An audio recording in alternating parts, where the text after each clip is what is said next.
여러분 안녕하십니까, 진성호입니다. 윤석열 대통령 당선인의 초대 내각 구성이 이제 속도를 낼 것 같습니다. 그동안 가장 큰 관심사는 안철수였습니다. 자, 안철수 국민의당 대표와 공동정부를 구성하겠다고 단일화 때 약속을 했습니다. 그래서 안철수 대표가 원하기만 한다면 윤석열 당선인은 초대 국무총리로 지명하려고 했습니다. 자, 그런데 안철수 지금은 인수위원장입니다. 안철수 인수위원장의 침묵이 길어지면서 윤석열 당선인의 초대 조각도 조금 시간이 지체되는 게 아니냐는 시각도 있었습니다. 그럼에도 불구하고 언론들은 윤석열 당선인이 안철수가 아니라 경제 분야의 인사를 초대 국무총리로 내정할 것 같다는 보도들을 쏟아내기 시작했습니다. 이런 가운데 장제원 비서실장이 5배수로 후보군을 압축했다, 3배수로 압축했다, 이런 추측 보도들이 지금 잇따르고 있습니다. 이런 가운데 안철수 인수위원장이 윤석열 당선인의 부담을 덜어주기 위해서 미리 나 총리 안 하니까 윤 당선인 마음대로 조각을 하세요, 이렇게 어제 말한 것으로 보입니다. 자, 안철수 인수위원장, 사실 여러 가지 선택지가 있었습니다.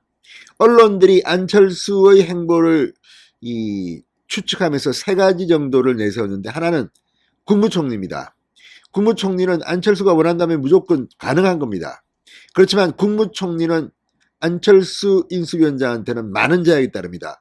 무엇보다 안랩 주식, 지금 주가에 따라 변동하고 있지만 2천억, 3천억대를 왔다 갔다 합니다. 자, 이 안랩 주식을 모두 팔거나 백지 신탁해야 하는데 경영권이 흔들릴 수도 있다, 이런 이야기까지 나왔습니다. 이걸 포기하는 것이 쉽지 않습니다. 두 번째는 여소야대 내각에서 초대 국무총리, 아마 6개월쯤 총리가 못 되고 총리설이가 될지도 모릅니다. 김종필 전 총리가 그런 운명을 DJP 연합 때 겪은 적이 있습니다. 그리고 무엇보다 인사청문회를 하게 되면 안철수 인수위원장의 과거가 인사청문회 위에 올려지게 됩니다. 그렇게 되면 본의 아니게 상당한 정치적 상처를 입을 수도 있습니다. 이런저런 이유로 국무총리는 안철수 인수위원장이 부담을 느끼고 포기한 것 같습니다. 자, 그 다음 선택지가 경기도지사 출마였습니다. 지금 경기도지사는 이재명 전 지사가 떠난 뒤 공백 상태, 무주공산이라는 말이 나옵니다. 여러 명의 이름이 나옵니다. 대통령 후보급이 나와야 한다. 그래서 지금 민주당은 김동연 전 경제부총리가 출마할 가능성이 높습니다.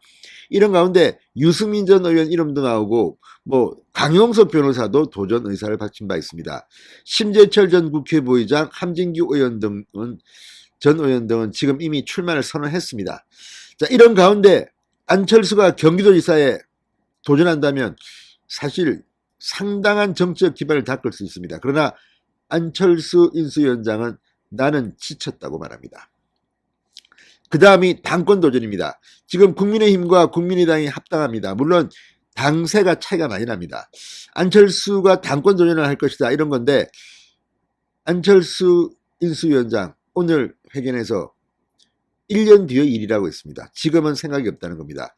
자, 현재 이준석 국민의힘 당대표의 임기는 내년 6월까지입니다. 상당히 많이 남았습니다. 1년 이상 남았습니다. 특히 지금은 지방선거에 총력을 기울여야 하기 때문에 지금 당과 당이 통합하더라도 안철수 위원장은 당권에는 뜻이 없다고 했습니다. 물론 지금 이야기입니다. 1년 뒤 이준석 대표의 임기가 끝나면 안철수 인수위원장이 당대표에 도전할 가능성이 높습니다. 자, 1년 동안 그동안 당내 기반을 만들기 위해서 노력할 겁니다. 이준석 대표 입장에서는 상당히 긴장이 될 겁니다. 묘한 것이 이준석, 안철수는 지역구가 똑같습니다. 노원병입니다. 지금 현재 당대표는 이준석이고 다음 당대표를 도전하는 것이 안철수입니다. 그렇지만 지금 당내에는 이준석 뒤의 당대표를 노리는 사람들이 좀 있습니다. 그때 되면 상당히 센 경쟁이 있을 겁니다. 다음 대표가 중요한 것은 총선을 지휘하게 됩니다. 공천권을 사실상 좌지우지할 수 있다는 겁니다.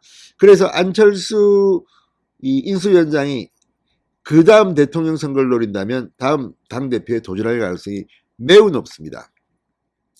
자, 이준석 대표가 또 한 번 더 도전할 가능성도 없지는 않지만 이 가능성은 그렇게 높지 않습니다. 지금까지 그런 케이스는 없었습니다. 자, 이런 것들을 보면 이준석 대표는 조금 긴장해야 될 테고 윤석열 당선인은 상당히 마음이 편해졌습니다. 자, 안철수 대통령직 인수위원장 방금 전 새 정부 내각에 참여할 생각이 없다. 당권도 당장은 뜻이 없다고 밝혔습니다. 방금 전 기자간담회를 연 안철수 위원장은 거취를 확실하게 밝혔습니다. 사실 거취에 대해 많은 고민을 했다. 제가 대국민 약속을 했다. 공동정부에 대한 대국민 약속 지킨다는 의미에서 자격 있고 깨끗하고 능력 있는 분 장관 후보로 열심히 추천할 생각이다. 그렇게 말했습니다. 그 부분에 대해서는 변함없다. 그런데 저 개인적으로는 당선인께 본인의 뜻을 펼칠 공간을 열어드리는 것이 더 좋지 않을까 생각하게 됐다. 그러면서 국무총리직을 맡지 않겠다고 했습니다.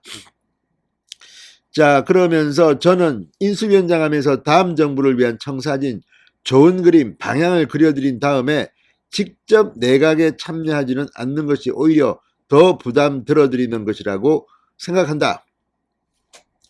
자, 그리고 이런 말도 했습니다. 솔직히 저 개인적으로는 가까이는 지난 1년간 그리고 길게는 지난 10년간 제가 재충전 시간이 필요하다고 말했습니다. 이 지방선거 출마와 당권 도전 의사도 없다고 분명히 했습니다. 아시겠지만 한 번 선거 치른다는 게 정말 초인적인 일정과 정신력이 필요한 일이다. 최근만 해도 벌써 서울시장 보궐선거, 대통령 선거 등 두 번 치르다 보니 제가 정말 더 집중해서 국가와 국민에게 봉사하기 위해서는 재충전 시간이 필요하다고 말했습니다.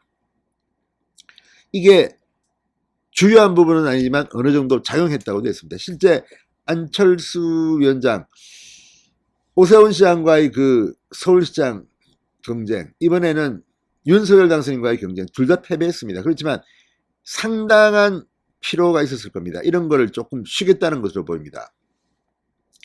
자, 어쨌든 안철수 위원장이 분명한 자기 뜻을 밝혔습니다. 윤석열 당선인한테는 상당히 이 활력을 불어넣어 줄 수도 있을 것 같습니다. 그리고 본인도 좀 쉬면서 나름대로의 본인 정치 구상을 할 것 같습니다. 당장은 당권 도전을 하지 않으니까 이준석 대표도 마음은 놓이겠지만 당으로 들어가게 되면 이제 윤석열 당선인은 정부에 서 있는 것이고 이준석, 안철수 그리고 당 안팎의 앞으로 상당한 경쟁이 시작될 것 같습니다. 진성호의 직설이었습니다. 여러분 감사합니다.